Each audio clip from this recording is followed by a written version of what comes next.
Most people blink 17 times a minute, over 1,000 blinks every hour. That adds up to 15,000 blinks a day.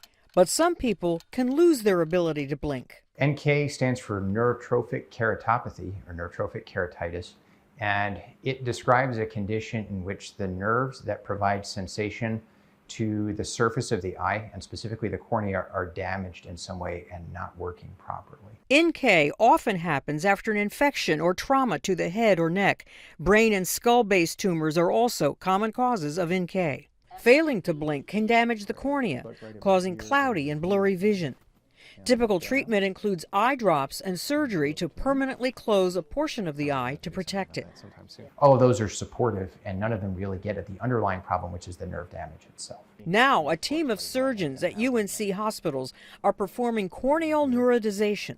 During the surgery, healthy nerve is taken from the lower leg and used to reconnect the healthy nerve just beneath the eyebrow to the damaged cornea. Those nerves actually grow back into the damaged cornea and replace the nerves that are no longer functioning. And in some cases, even restoring lost vision. I'm Marty Salt reporting. I think you could choose to do it if you wanted to. Probably not mission critical, but I think you could choose to do it if you wanted to.